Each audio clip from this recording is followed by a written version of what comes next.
स्वागत है आप सभी का आपके अपने YouTube channel super concept classes में। और आज के इस वीडियो में आप लोगों को क्लास 12 इतिहास का वेरी इंपॉर्टेंट सब्जेक्टिव क्वेश्चंस कराने वाला हूं, तो आप लोग वीडियो पर कंप्लीट बने रहें। और यहां पर मैं आप लोगों को जिस भी क्वेश्चन का आंसर दूंगा भाई बहुत ही सिंपल और इजी वाला होगा, किताबी भाषा नहीं है। अगर आप लोग एक बार पढ़ेंगे तो आप लोगों का याद हो जाएगा, आप लोग समझ पाएंगे और एग्जाम में जाकर एकदम फाड़ के आएंगे। टेंशन मत लीजिए, खाली केवल पढ़ाई करिए जितना भी समय है। इससे पहले मैंने आप लोगों को इतिहास का चैप्टर नंबर 1 से लेकर चैप्टर नंबर 9 तक का कंप्लीट इंपॉर्टेंट सब्जेक्टिव करा दिया है। और आज की इस वीडियो में आप लोगों को इतिहास का चैप्टर नंबर 10, चैप्टर नंबर 11 और चैप्टर नंबर 12 का वेरी इंपॉर्टेंट सब्जेक्टिव क्वेश्चंस कराऊंगा। तो चलिए शुरू करते हैं और सबसे पहले देखते हैं इतिहास का चैप्टर नंबर 10, जिसका नाम है उपनिवेशवाद और देहात। इसके सबसे पहले हम लोग सब्जेक्टिव क्वेश्चंस को देख लेते हैं। देखिए सबसे पहला जो यहाँ पर हमारा पॉइंट है क्या है कि उपनिवेशवाद मतलब होता क्या है। तो देखिए क्या होता है कि जब एक शक्तिशाली राष्ट्र एक कमजोर राष्ट्र पर अधिकार कर लेता है और साथ ही संसाधनों पर भी अधिकार कर लेता है, तो इस विचारधारा को उपनिवेशवाद कहते हैं। मतलब कोई एक शक्तिशाली राष्ट्र रहेगा, कोई एक शक्तिशाली देश रहेगा जो क्या करेगा, किसी कमजोर देश के ऊपर अधिकार कर लेगा और उस देश का जो भी संसाधन रहेगा ना उसके ऊपर भी कब्जा कर लेगा। तो इस प्रकार का जो विचारधारा होता है इसी को उपनिवेशवाद बोला जाता है। भाई बहुत ईजी है, पढ़िए ना। इतिहास टफ सब्जेक्ट नहीं है, एक बार पढ़िएगा तो आप लोगों का हो जाएगा। किताबी भाषा नहीं है, मैं बार बार आप लोगों को बोल रहा हूं। एक है 5वीं रिपोर्ट जो बार बार पूछा जाता है। ईस्ट इंडिया कंपनी के प्रशासन तथा क्रियाकलापों के रिपोर्ट को 5वीं रिपोर्ट कहते हैं। ये हो गया। चलिए भाई क्वेश्चन पे आते हैं, एक एक करके देखते हैं। सबसे पहला है कि दक्कन विद्रोह का संक्षिप्त टिप्पणी लिखें। दक्कन विद्रोह के बारे में बताना है। 1875 में पूना तथा अहमदाबाद के कुछ जिलों में किसानों ने साहूकारों के अत्याचारों से तंग आकर साहूकारों के खिलाफ विद्रोह कर दिया। इसे दक्कन विद्रोह के नाम से जाना जाता है। 1875 में क्या हुआ, पूना और अहमदाबाद के बहुत सारे ऐसे जिले थे जहां पर जो साहूकार जो थे ना किसान के ऊपर बहुत ज्यादा अत्याचार करते थे, उनको बहुत ज्यादा तंग करते थे, सताते थे। तो भाई किसान भी कितना दिन तक सहे, तो किसान ने क्या किया, साहूकार के खिलाफ आंदोलन कर दिया, विद्रोह कर दिया। इसी को दक्कन विद्रोह के नाम से जाना जाता है। एक अनुमान के अनुसार 33 गांवों के लोगों ने विद्रोह किया था। इस विद्रोह में विद्रोहियों के निशाने पर मारवाड़ी तथा ब्राह्मण साहूकार थे। इस विद्रोह की विशेषता यह थी कि इसमें किसी की हत्या नहीं हुई। विद्रोहियों का उद्देश्य केवल दस्तावेज को नष्ट करना था, मतलब किसी का यहाँ पर जान नहीं गया, बस जो डॉक्यूमेंट जो दस्तावेज था उसको खत्म कर दिया। इसके बाद जो अगला क्वेश्चन है क्या है कि दक्कन में किसानों की विद्रोह की पृष्ठभूमि पर प्रकाश डालें या फिर दक्कन विद्रोह के कारणों को बताएं कि दक्कन विद्रोह क्यों हुआ था। तो दक्कन विद्रोह के कारण देखिए, एक एक पॉइंट बहुत इजी है, एक बार पढ़िए आपका याद होगा। पहला, सूदखोर साहूकार किसानों के साथ बहुत अत्याचार करते थे, ये बात हो गया। महाराष्ट्र के पुणे एवं अहमदाबाद जिलों में गुजराती एवं मारवाड़ी साहूकार ढेर सारे हथकंडे अपनाकर किसानों का शोषण कर रहे थे, ये बात हो गया। साहूकार किसानों को उच्च ब्याज पर लोन देते थे, यानी कि इंटरेस्ट यानी कि जो सूद होता वो ज्यादा लेता था। अमेरिकी गृहयुद्ध के बाद कपास के निर्यात में कमी आ गई थी, फिर भी ब्रिटिश सरकार ने भूमि कर में कोई कमी नहीं किया था, यह भी हो जाएगा। ऋणदाताओं ने देखा कि भारतीय कपास की मांग घटती जा रही है और कपास की कीमतों में भी गिरावट आ रही है, इसलिए उन्होंने रैयतों की आगे की राशि बंद कर दी और बकाया ऋणों को वापस लेने का निर्णय लिया, ये हो जाएगा। रैयत इस बात से अधिक नाराज थे कि ऋणदाता वर्ग इतना संवेदनहीन हो गया है कि वह उनकी हालत पर कोई तरस नहीं खा रहा है और ग्राम की प्रथाओं का उल्लंघन कर रहा है, ये हो जाएगा। इसके बाद जो अगला है देखो भाई क्या है, दक्कन दंगा आयोग। दक्कन दंगा आयोग क्या है, देखो इसको। दक्कन विद्रोह के कारण की जांच के लिए कंपनी के अधिकारियों की मांग पर 1875 में दक्कन दंगा आयोग का गठन किया गया। दक्कन में जो मतलब हुआ था, ठीक है, दंगा जो हुआ था उसको जांच करने के लिए एक आयोग बनाया गया था जिसका नाम था दक्कन दंगा आयोग, ठीक है। आयोग द्वारा दक्कन विद्रोह के कारणों की जांच के बाद रिपोर्ट ब्रिटिश पार्लियामेंट में 1878 में भेजी गई। इस रिपोर्ट में रैयतों पर अत्याचार तथा उनमें असंतोष, रैयत वर्ग तथा ऋणदाताओं के बयानों, भू राजस्व की दरें तथा अकाल और मंदी की स्थिति तथा जिला कलेक्टरों द्वारा भेजी गई रिपोर्ट का संकलन है। इसके बाद है स्थायी बंदोबस्त। ये स्थायी बंदोबस्त क्या है भाई, देखो। स्थायी बंदोबस्त एक ऐसी व्यवस्था थी जिसमें भूमि जमींदारों को स्थायी रूप से दे दी जाती थी और उन्हें एक निश्चित धनराशि सरकारी कोष में जमा करना पड़ता था। बंगाल में 1973 ईस्वी में लागू किया गया था। ये जो स्थायी बंदोबस्त है ये बंगाल में 1973 में लागू हुआ था। इसमें जमींदारों को कानूनी तौर पर मालिकाना अधिकार मिल गए थे। मतलब इसमें होता क्या था भाई, जो जमीन का जो टुकड़ा था, जो भूमि का टुकड़ा था, ये जमींदारों को कुछ पैसा लिया जाता था और उनको लीज के तौर पर दे दिया जाता था। फिर जमींदार उसका जो करे, एक्चुअली में जमींदार क्या करता था, उसको किसानों को दे देता था, मतलब टैक्स लेता था, उनसे कर लेता था, इस प्रकार से देता था।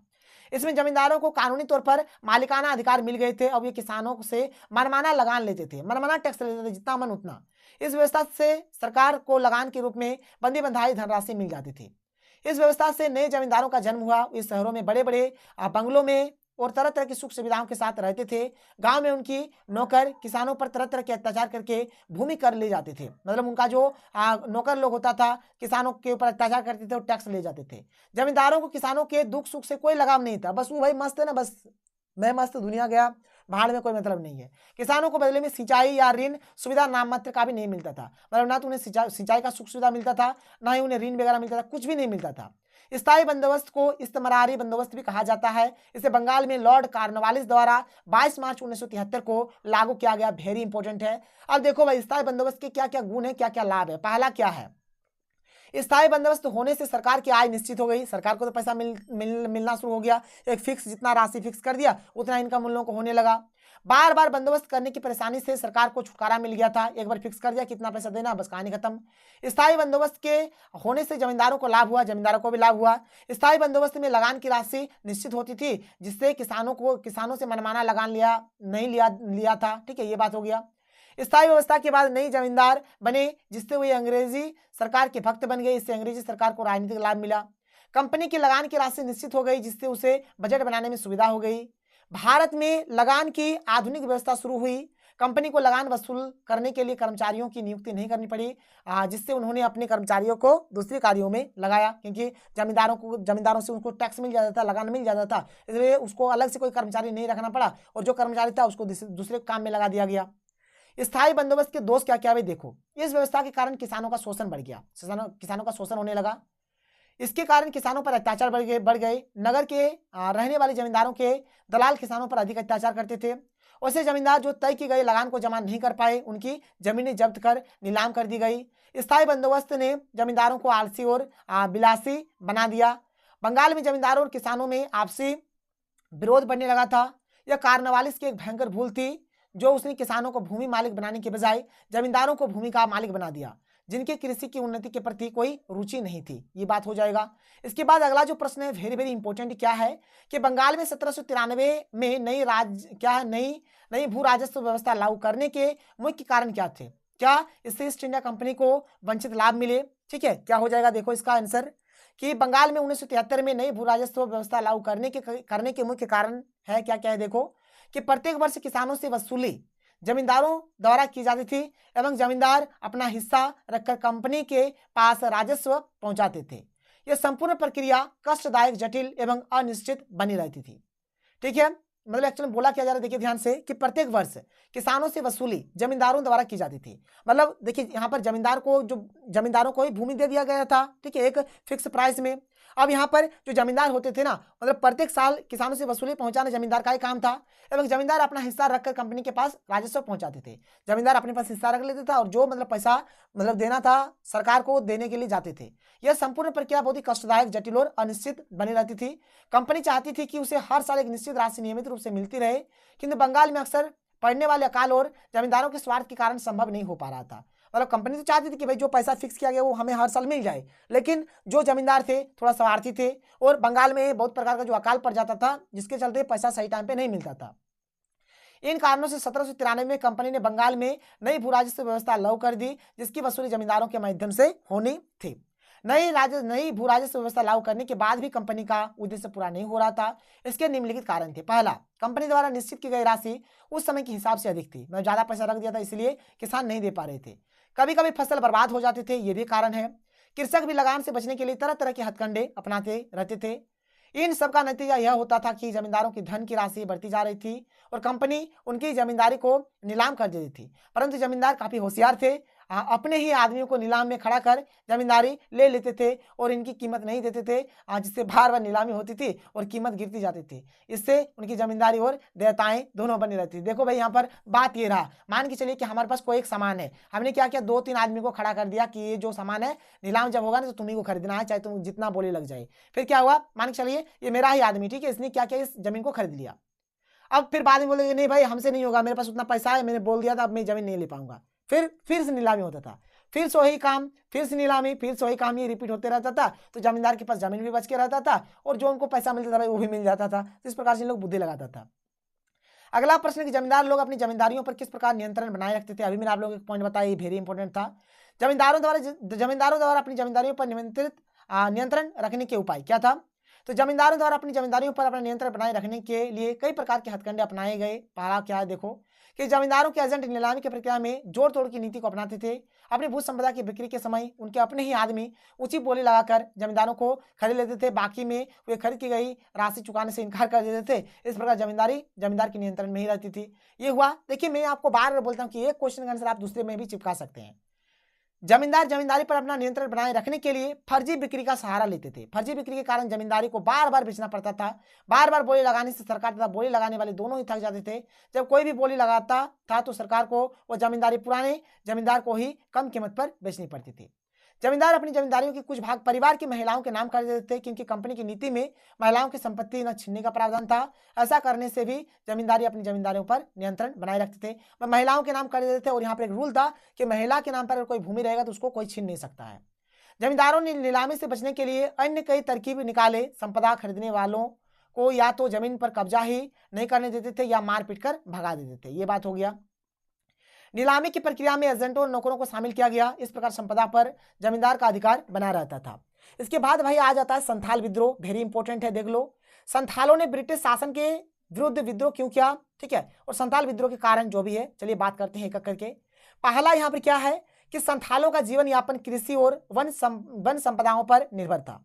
स्थायी बंदोबस्त के सपना के बाद संथालों के हाथ से खुद की जमीन भी निकल गई, इसलिए उन्होंने अपना इलाका छोड़ दिया और राजमहल के पहाड़ियों में रहने लगे। संथाल का जो जीवन जो जीने का जो तरीका भाई था, कृषि और वन पर ही इन लोग निर्भर रहते थे। और जब स्थायी बंदोबस्त हुआ तो उन लोग का जो जमीन था वो छीन गया। फिर इन लोग राजमहल के पहाड़ियों में चले गए। यहाँ की जमीन को उन्होंने कृषि के योग्य बनाया, जंगल काटे और घर बनाया। संथालों के इस इलाके को दामिनीको के नाम से जाना गया। इन लोगों ने क्या किया, राजमहल के पहाड़ियों में गया, वहाँ का जो जमीन था उन लोगों को अच्छी तरीके से कृषि योग्य बनाया, घर बनाया, वहीं रहने लगा। इसको दामिनीको के नाम से जाना गया। सरकार की नजर दामिनीको पर भी पड़ी और वहां भी लगान वसूलने के लिए आ टपके। लो भाई, पहले तो वहां से उन लोगों को भगाया, फिर राजमहल गया। राजमहल में जब उन्होंने जमीन को भूमि योग्य बना दिया, ठीक है, मतलब कृषि योग्य बना दिया भूमि को, फिर से मतलब सरकार का नजर उसके ऊपर भी मतलब टपक गया। अब बोलेंगे कि चलो भाई वहां पर भी कर, वहां पर वसूलेंगे। फिर वहां जमींदारी स्थापित कर दी गई। अब उस इलाके में जमींदारों, महाजनों, साहूकारों और सरकारी कर्मचारियों का वर्चस्व बढ़ने लगा। बेचारे संथालों पर भी लगान की राशि इतनी रखी गई कि लगान के बोझ तले हुए बिखर गए। वे लगान चुकाने में असमर्थ हो गए। इन सब कारणों के चलते संथाल किसानों की दरिद्रता बढ़ गई। कर्ज न चुकाने के चलते उनके खेत, मवेशी सभी छीन लिए गए। संथालों को जमींदारों, महाजनों का गुलाम बनना पड़ा। संथालों को कहीं से भी न्याय मिलने वाला नहीं था। इसके बाद क्या होता है देखो कि सरकारी कर्मचारी, पुलिस, थानेदार आदि महाजनों का ही पक्ष लेते थे। संथालों के हित के विषय में सोचना तो दूर, इनके द्वारा संथालों का धन लूटा गया। आदिवासी स्त्रियों की इज्जत लूटी गई। संथालों को इन सब से बाहर निकालने वाला कोई नहीं था। इस प्रकार संथालों ने ब्रिटिश सरकार के विरुद्ध विद्रोह का ऐलान कर दिया और इसी को संथाल विद्रोह बोला गया। विद्रोह का स्वरूप और प्रमुख नेता, किस प्रकार से विद्रोह हुआ और इसके नेता कौन कौन थे। 1855 ईस्वी में संथाल की क्रोध की सीमा पार कर गई। संथालों को न्याय दिलाने के लिए 4 भाई सामने आए। उनके नाम थे सिद्धू कानू, चांद और भैरव। इन्होंने संथालों को एकजुट किया। सिद्धू ने खुद को देवदूत बतलाया ताकि संथाल समुदाय उसकी बातों पर विश्वास कर सके। संथालों के अंदर धर्म भावना पैदा करने के लिए उन्होंने कहा कि वह भगवान ठाकुर के द्वारा भेजा गया दूत है, जिन्हें वे रोज पूजते हैं। 30 जून 1855 ईस्वी को इन भाइयों ने संथाल की एक आम सभा बुलाई, जिसमें 10,000 संथालों ने भाग लिया। इस सभा में संथालों को विश्वास दिलाया गया कि खुद भगवान ठाकुर की इच्छा है कि जमींदारी, महाजनी और सरकारी अत्याचारों के खिलाफ संथाल संप्रदाय डट कर विरोध करें, अंग्रेजी शासन को समाप्त कर दिया जाए। 5th पॉइंट है कि जुलाई 1855 ईस्वी में संथालों ने विद्रोह का बिगुल बजाया। शुरुआत में यह आंदोलन सरकार विरोधी आंदोलन नहीं था, पर जब संथालों ने देखा कि सरकार भी जमींदारों और महाजनों का पक्ष ले रही है तो इनका क्रोध सरकार पर भी टूट पड़ा। संथालों ने अत्याचारी दरोगा महेश लाल को मार डाला, बाजार दुकान सब नष्ट कर दिए और थानों में आग लगा दी। ठीक है, कई सरकारी कार्यालयों, कर्मचारियों और महाजनों पर संथालों ने आक्रमण किया। इसके चलते कई बेकसूर भी मारे गए। भागलपुर और राजमहल के बीच रेल, डाक, तार सेवा आदि सेवा भंग कर दी गई। संथालों ने अंग्रेजी शासन को समाप्त करने की शपथ ले ली। अब देखो भाई, जो संथाल विद्रोह है इसका दमन किस प्रकार से हो जाता है, किस प्रकार से खत्म होता है, देखो ध्यान से। देखो, ब्रिटिश सरकार संथाल की आत्मकर्मकता देखकर अंदर से हिल चुकी थी। सरकार ने इस हिंसक कार्रवाई को सख्ती से दबाने का ऐलान किया। बिहार के भागलपुर और पूर्णिया से सरकार के द्वारा घोषणा पत्र जारी किया गया कि अब संथाल के विद्रोह को जल्द से जल्द कुचल दिया जाए। ठीक है, ये बात हो गया। संथाल के पास अधिक शक्ति नहीं थी और पर्याप्त शस्त्र अस्त्र भी नहीं थे, मात्र तीर और धनुष से वे कितने दिन टिकते। फिर भी उन्होंने इस दमन का दबाव बहुत बहादुरी से दिया।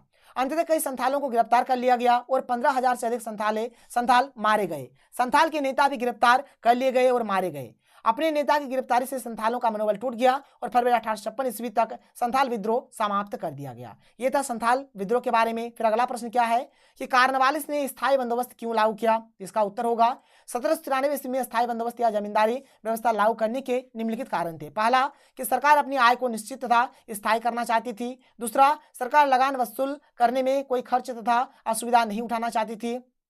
तीसरा है, यह आशा थी कि स्थायी बंदोबस्त से कृषि की उन्नति तथा विकास में सहायता मिलेगी, क्योंकि जमींदारों का भूमि के साथ स्थायी संबंध स्थापित हो जाएगा, जिससे वे कृषि सुधार के प्रयास करेंगे। बट ऐसा कुछ भी नहीं हुआ।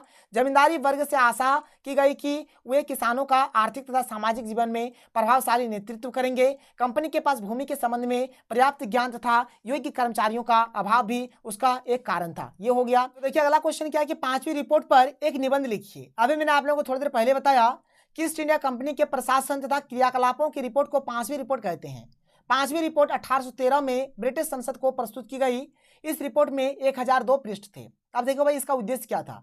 भारत में ईस्ट इंडिया कंपनी के कामकाज से ब्रिटेन के कई लोग खुश नहीं थे। उन्होंने भारत और चीन के साथ व्यापार को लेकर ईस्ट इंडिया कंपनी द्वारा प्राप्त एकाधिकार का विरोध किया। कई ब्रिटिश व्यापारी भारत में कंपनी के व्यापार में हिस्सेदारी चाहते थे। उन्होंने इस बात पर जोर दिया कि भारतीय बाजार को ब्रिटिश मैन्युफैक्चरर्स के लिए खोला जाना चाहिए। कई राजनीतिक समूह ने यह भी तर्क दिया कि बंगाल की विजय से केवल ईस्ट इंडिया कंपनी को फायदा हुआ, न कि ब्रिटिश राष्ट्र को। तो यह बात हो गया। इसके बाद देखिए हमारे पास महालवाड़ी व्यवस्था। देखिए महालवाड़ी व्यवस्था के बारे में जान लीजिए, वेरी इंपॉर्टेंट है। क्या है? उत्तर प्रदेश और मध्य प्रांत के कुछ भागों में लॉर्ड वेलेस्ली द्वारा लागू व्यवस्था को महालवाड़ी व्यवस्था कहा जाता है।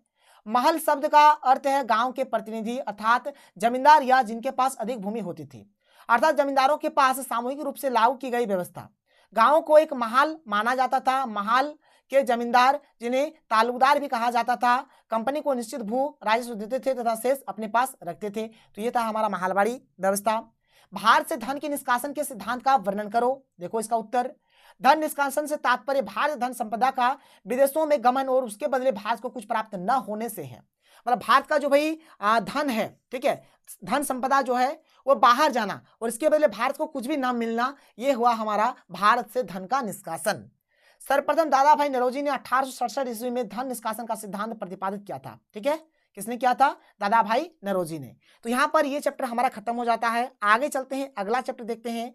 अब हम लोग यहाँ पर देखते हैं चैप्टर नंबर 11। चलो भाई फटाफट हम लोग चैप्टर नंबर 11 देख लेते हैं। और चैप्टर नंबर 11 का नाम है विद्रोही और राज, और इसमें हम लोग 1857 की क्रांति के बारे में जानेंगे।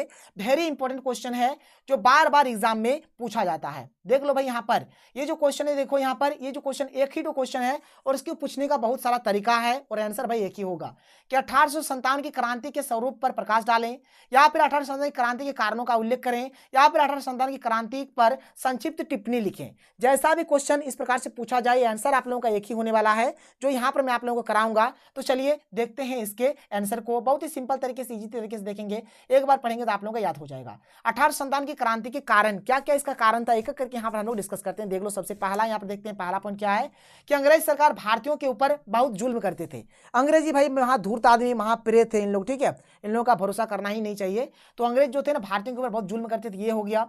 अंग्रेज हमारे देश के महिलाओं के साथ दुर्व्यवहार करते थे, कभी कभार तो रेप वगैरह भी कर देते थे, ठीक है।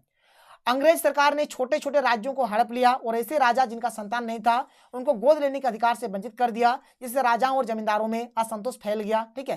मतलब क्या, देखिए कहावत आप सुनेंगे, राजा का बेटा राजा बनता है। तो वैसे राजा जिनके पास बेटा वगैरह नहीं है, ठीक है, तो वो किसी का बेटा को गोद भी नहीं ले सकता है। ये बात उन लोगों ने कर दिया, तो राजा और जमींदार लोग भी इससे असंतोष हो गए। अंग्रेज सरकार ने सती प्रथा, विधवा विवाह इत्यादि पर प्रतिबंध लगा दिया। अंग्रेज सरकार ने धर्म परिवर्तन पर जोर दिया, जिससे भारतीयों को बहुत बड़ा ठेस पहुंचा। अंग्रेज सरकार कारतूस के पॉलिश में गाय और सुअर की चर्बी का इस्तेमाल करते थे। अंग्रेज सरकार घी, आटा, शक्कर में गाय और सुअर की हड्डियों का चूरा मिलाते थे। भारतीय सैनिकों को कम वेतन दिया जाता था और अंग्रेज सैनिकों को अधिक वेतन दिया जाता था। वेरी इंपॉर्टेंट, देखिए कितना सिंपल सिंपल मैंने लिखा है। अंग्रेज सैनिक अपने आप को सबसे अच्छा और भारतीय सैनिकों को बेकार और कमजोर सोचते थे। अंग्रेज सरकार किसानों से बहुत ही अधिक मात्रा में टैक्स लेता था। अंग्रेज हमारे देश की संस्कृति को नष्ट कर रहे थे और पाश्चात्य संस्कृति पर जोर दे रहे थे। ये बात हो गया। इसके बाद देखिए अगला प्रश्न क्या है, देख लीजिए, वेरी इंपॉर्टेंट है कि 1857 की क्रांति के तात्कालिक कारण बताइए। तात्कालिक कारण यहाँ पर दो हो जाएगा कि अंग्रेज सरकार कारतूस के पुलिस में गाय और सुअर की चर्बी का इस्तेमाल करते थे और अंग्रेज सरकार घी, आटा, शक्कर में गाय और सुअर की हड्डियों का चूरा मिलाते थे। ऐसे ऊपर में मैंने आप लोगों को बहुत सारे कारण बताए, वो सब भी आप लोग लिख सकते हैं, लेकिन ये दो लिखिएगा, वेरी इंपॉर्टेंट है। ये 2 नंबर में आप लोगों का पूछा जाएगा, ज्यादा नंबर नहीं मिलेगा। इसके बाद अगला प्रश्न क्या है कि 1870 क्रांति के सैनिक कारण बताइए। ये था तात्कालिक कारण, अब सैनिक कारण देखिए ध्यान से। तो सैनिक कारण क्या होगा कि भारतीय सैनिकों को कम वेतन दिया जाता था और अंग्रेज सैनिकों को अधिक वेतन दिया जाता था, ये हो गया। अंग्रेज सैनिक अपने आप को सबसे अच्छा और भारतीय सैनिकों को बेकार और कमजोर सोचते थे, ये हो गया। तो देखिए अगला क्वेश्चन क्या है कि 1857 ईस्वी के विद्रोह में विद्रोहियों की विफलता के कारणों की विवेचना कीजिए। यानी कि 1857 का जो विद्रोह हुआ था ये विफल हो गया था, ये असफल हो गया था। इसका क्या कारण है भाई, ये बताना है। तो चलो देखते हैं इसके कारण को। ये प्रश्न ऐसे भी पूछा जा सकता है कि 1857 ईस्वी के विद्रोह की असफलता के प्रमुख कारण क्या थे, देख लेते हैं एक करके। जैसे यहाँ पर इसका उत्तर है कि 1857 ईस्वी के विद्रोह की असफलता के कारण निम्नलिखित थे। पहला है भाई यहाँ पर कि समय से पूर्व विद्रोह का होना, यानी जो विद्रोह है ना, ये विद्रोह जो है समय से पहले हो गया। जैसे कि आप लोगों का एग्जाम 14 मार्च से शुरू हुआ है, ठीक है। अगर मान के चलिए कि 14 मार्च डेट फिक्स किया, अगर आपका एग्जाम 14 मार्च को यहाँ पर डेट फिक्स किया गया था और 14 फरवरी से अगर आपका एग्जाम शुरू हो जाता तो क्या होता, आप लोग अच्छे से एग्जाम नहीं दे पाते क्योंकि आप लोगों का तैयारी नहीं होता। तो बिल्कुल यहाँ पर भी वही हो गया कि विद्रोह की तिथि 31 मई 1857 तय की गई थी, परंतु विद्रोह समय से पहले यानी कि 10 मई को ही शुरू हो गया, जिसके चलते ये जो विद्रोह था ये असफल हो गया, ये एक कारण हो गया। दूसरा है कि बहुत सारे देशी राजाओं ने अंग्रेजों का साथ दिया। देखिए बहुत सारे ऐसे, मतलब हमारे देश के ऐसे भी बहुत सारे राजा थे जिन्होंने अंग्रेजों का साथ दे दिया, जिसका ये भी कारण हो गया। ऊपर में हिंदू और मुसलमान में बहुत एकता था, लेकिन भीतर से दोनों बटा हुआ था, मतलब एकता नहीं था। 1857 के विद्रोह में नेतृत्व का अभाव था, सही ढंग से नेतृत्व नहीं हो पाया था। विद्रोहियों के पास संसाधनों का अभाव था, मतलब अस्त्र शस्त्र उतनी अधिक मात्रा में नहीं थे। विद्रोहियों के बीच सही तालमेल नहीं था। विद्रोहियों के पास आधुनिक हथियार नहीं था, जबकि अंग्रेजों के पास गोला बारूद जैसे आधुनिक हथियार थे। भारतीयों के पास योग्य सेनापति नहीं था, जबकि अंग्रेजों के पास योग्य सेनापति था। 1857 का विद्रोह बहुत ही सीमित भागों में हुआ। अंग्रेजों को सिख और गोरखा का भी साथ मिल गया, ये बात हो गया। नोट करिए कितना अच्छा अच्छा पॉइंट मैंने लिख दिया है। 1857 ईस्वी के विद्रोह के क्या परिणाम हुए, इसने राष्ट्रवाद का विकास कैसे किया, या फिर ऐसे क्वेश्चन आ सकता है कि 1857 ईस्वी के विद्रोह भारत का प्रथम स्वतंत्रता संग्राम था, कैसे। तो देखो भाई 1857 ईस्वी के विद्रोह के निम्नलिखित परिणाम हुए, क्या क्या हुआ। पहला हुआ कि ईस्ट इंडिया कंपनी का शासन समाप्त हो गया, फूट डालो और विजय करो की नीति अपनाई गई। 1857 क्रांति के बाद सेना का पुनर्गठन किया गया। भारत में जितना अंग्रेजों का राज्य विस्तार है वह पर्याप्त है, इससे ज्यादा अंग्रेजों का राज्य विस्तार नहीं होगा, ये बोला गया। प्राचीन रीति रिवाजों, संपत्ति इत्यादि का संरक्षण किया जाएगा। बिना किसी भेदभाव की शिक्षा और योग्यता के अनुसार सरकारी नौकरियां प्रदान की जाएंगी। योग्यता और कार्य के अनुसार सभी को वेतन दिया जाएगा। उन सभी विद्रोहियों को क्षमादान मिलेगा जिन्होंने किसी अंग्रेज की हत्या नहीं की है। भारतीयों के साथ स्वतंत्रता का व्यवहार किया जाएगा, तो उनके कल्याण के लिए कार्य किए जाएंगे। भारतीय राष्ट्रीय कांग्रेस की स्थापना की गई, ये बात हो गया। इसके बाद अगला प्रश्न देखो क्या है कि भारतीय स्वतंत्रता आंदोलन में मुख्य भूमिका निभाने वाली 4 महिलाओं के नाम लिखिए। चलिए मैं बात करते हैं। पहला रानी लक्ष्मीबाई। रानी लक्ष्मीबाई का जन्म 19 नवंबर 1835 ईस्वी को काशी में हुआ था। इनका नाम मणिकर्णिका था, इसको मनु भी हम लोग बोलते हैं, प्यार से लोग इन्हें मनु कहकर बुलाते थे। सुभद्रा कुमारी चौहान ने उनका नाम छबीली बताया है। वीरंगना ताईबाई। ताईबाई के पिता का नाम गोपाल राव एवं माता का नाम बालाबाई था। ताईबाई का विवाह हाता के नारायण राव से हुआ, जो सागर आप इसको बोल सकते हैं। ताईबाई जालौन के शासक गोविंद राव उर्फ नाना राव की नातिन थी। उत्तराधिकारी न होने के कारण अंग्रेजों ने जालौन को हड़प लिया। ताईबाई की दावेदारी भी खारिज कर दी गई। फिर महारानी बैजाबाई सिंधिया। 17 वर्ष की आयु में बैजाबाई का विवाह मार्च 1798 ईस्वी में ग्वालियर के महाराजा दौलत राव सिंधिया के साथ हुआ। इस हिसाब से उनका जन्म संभवतः 1781 में हुआ होगा। उनके पिता का नाम साखाराम सरजीव राम घाटके था, जो पुना निवासी दिन के पुना के रहने वाले थे। फिर बेगम हजरत है। बेगम हजरत महल का जन्म 1820 ईस्वी में फैजाबाद में हुआ था। उन्हें बचपन में मोहम्मदी खानम कहकर पुकारा जाता था। बेगम राजशाही घरानों में डांस किया करती थी, ये हो जाएगा। इसके बाद जो हमारा अगला प्रश्न है क्या है कि 1857 के विद्रोह के लिए डलहौजी कहां तक उत्तरदायी था। तो 1857 विद्रोह के लिए लॉर्ड डलहौजी की नीतियां मुख्य रूप से उत्तरदायी थी। जैसे लॉर्ड डलहौजी द्वारा हड़प नीति अपनाए जाने के कारण भारतीय शासकों में जबरदस्त असंतोष फैला। इस नीति के कारण अवध के नवाब वाजिद अली शाह को गद्दी से उतार दिया गया। अनेक हिंदू राज्यों को ब्रिटिश साम्राज्य में मिला दिया गया, ये हुआ। आगे देखिए डलहौजी ने झांसी, सतारा और नागपुर पर कब्जा कर लिया। इससे हिंदू हैरान हो गए क्योंकि ये मुख्य रूप से हिंदू राज्य थे। अवध के नवाब के साथ अंग्रेजों का जो व्यवहार हुआ उससे अनेक देशी राज्यों में तहलका मच गया। नाना साहेब की पेंशन बंद करके डलहौजी ने उसे भी अंग्रेजों का शत्रु बना दिया था। मुगल साम्राज्य बहादुर शाह और उनके पुत्रों के प्रति अच्छा व्यवहार नहीं किया गया, जिससे मुसलमानों की भावनाओं को आघात पहुंचा। ब्रिटिश शासन व्यवस्था तथा न्याय पद्धति भी जटिल थी। न्यायाधीश और शासन न्यायाधीश और शासक दोनों भारतीयों की भाषा, परंपरा, राजनीति व कानून से अनभिज्ञ थे और ठीक ठीक न्याय प्रदान नहीं करते थे। अंग्रेज न्यायाधीश भारतीयों के साथ पक्षपात करते थे, पुलिस भी भ्रष्टाचार के लिए बदनाम थी। तो भाई यहाँ पर ये जो चैप्टर था हमारा, जो 1857 वाला जो विद्रोह वाला है, विद्रोही और राज वाला चैप्टर है, ये भी खत्म हो जाता है। अब आगे बढ़ते हैं और हम लोग अगले चैप्टर में चलते हैं। अगला चैप्टर देख लीजिए। अगला जो चैप्टर है इसका नाम है हमारा औपनिवेशिक शहर। चलो भाई इसको भी हम लोग देख लेते हैं। और इसके बाद जैसे ये चैप्टर खत्म हो जाता है, इसके बाद हमारा और 3 चैप्टर बच जाएगा, ठीक है, यानी 13, 14 और 15। और इसको हम लोग अगले वीडियो में हम लोग डिस्कस करेंगे। तो चलिए फटाफट हम लोग इस चैप्टर को देख लेते हैं। अभी मैंने आप लोगों को उपनिवेशवाद के बारे में बताया, वो चीज़ यहाँ पर लिखा गया है, आप लोग इसको देख सकते हैं और आप चाहे इसको अपने कॉपी में नोट कर सकते हैं। इसके बाद हमारे पास देख लीजिए क्या है कि औपनिवेशिक काल में 3 प्रमुख बड़े शहर विकसित हुए, एक हमारा मद्रास, एक कलकत्ता और एक बम्बई। ये जो प्रश्न है ना वेरी वेरी इंपॉर्टेंट है, क्या है कि काला शहर और गोरा शहर में अंतर स्पष्ट करें। तो देखो भाई, ब्लैक टाउन और व्हाइट टाउन में क्या डिफरेंस है, क्या अंतर है। ब्लैक टाउन भारतीयों की बस्ती थी और व्हाइट टाउन अंग्रेजों की बस्तियां थी। ब्लैक टाउन गंदे होते थे तथा यहाँ बीमारी फैलने का डर होता था, जबकि व्हाइट टाउन साफ सुथरे होते थे और बीमारी महामारी से मुक्त थे। ब्लैक टाउन के मकान उतने सुंदर नहीं होते थे, जबकि व्हाइट टाउन के मकान बहुत सुंदर होते थे। ब्लैक टाउन में भारतीयों अर्थात अश्वेतों के रहने के कारण इन्हें ब्लैक टाउन कहा जाता था, जबकि व्हाइट टाउन अंग्रेजों अर्थात श्वेतों के रहने के कारण इसे व्हाइट कहा जाता था। व्हाइट टाउन की किलेबंदी होती थी, जबकि ब्लैक टाउन किले के बाहर होती थी। कारखाने और दफ्तर व्हाइट टाउन के अंतर्गत किले के अंदर ही होते थे और ब्लैक टाउन में अक्सर शोरगुल होता था, जबकि व्हाइट टाउन शांत क्षेत्र था। इसके बाद अगला प्रश्न की वेरी इंपॉर्टेंट है ये भी कि पर्वतीय सौरगाहों यानी कि हिल स्टेशनों के विकास की प्रक्रिया को समझाइए, या फिर शैलावासों की स्थापना के प्रमुख कारण क्या थे, या फिर पर्वतीय सैरगाहों के विकास के पीछे अंग्रेजों के मुख्य उद्देश्य क्या थे। ठीक है, देखिए हिल स्टेशन मनमोहक पहाड़ियों के एक झुंड को कहते हैं। यहाँ पहाड़ों की खूबसूरती के अलावा प्राकृतिक सुंदरता भी होती थी। एक ऐसा दृश्य जो आंखों को चौकाचौंध के साथ मन को ठंडक और शांति प्रदान करती है। ऐसी जगह की जलवायु में मन के साथ साथ शरीर को ठंडक पहुंचाने वाला वातावरण होता है।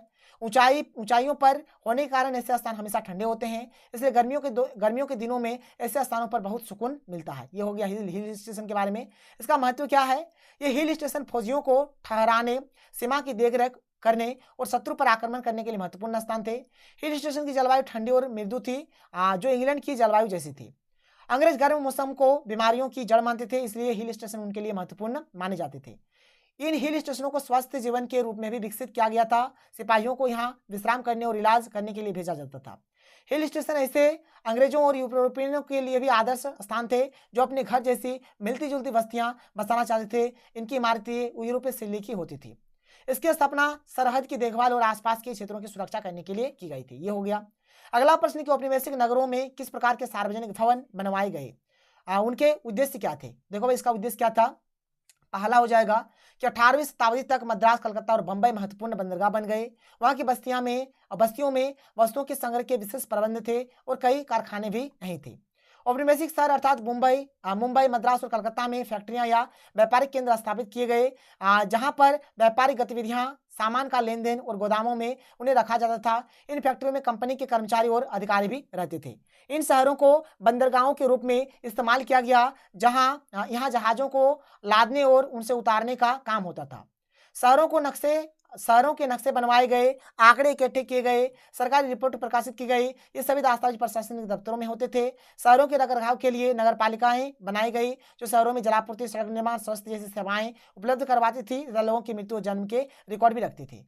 1853 के बाद से इन शहरों में रेलवे स्टेशन, रेलवे वर्कशॉप और रेलवे कॉलोनियां और रेलवे लाइन की नेटवर्क बिछाई गई। इस प्रकार नए शहर बंदरगाहों, किलों, सेवा केंद्रों और रेलवे स्टेशनों जैसे सार्वजनिक स्थानों से भर गए। अगला पॉइंट है कि 19वीं शताब्दी के मध्य में औपनिवेशिक शहर को 2 हिस्सों में बांट दिया गया, जिन्हें क्रमशः सिविल लाइन या श्वेत लोगों का क्षेत्र और देशी के क्षेत्र, या फिर क्या है यहाँ पर अक्षेत्र टाउन। ठीक है, अक्षेत्र यहाँ पर अश्वेत बोलिए। ठीक है, ये अश्वेत टाउन हो जाएगा, अश्वेत बोलिए यहाँ पर, अश्वेत टाउन कहा गया। इनमें क्रमशः श्वेत रंग के यूरोपीय और दूसरे भाग में अश्वेत रंग के देशी या भारतीय लोग रहते थे। एक हमारा श्वेत लोगों का यहाँ पर हो गया क्षेत्र और एक अश्वेत लोगों का यहाँ पर हो गया। इसके बाद भाई आगे चलते हैं, अगला पॉइंट देख लेते हैं क्या है कि भूमिगत पाइप द्वारा जलापूर्ति की व्यवस्था करने के साथ साथ पक्की नालियां भी निर्मित की गई। इसका उद्देश्य सफाई को सुनिश्चित करना था।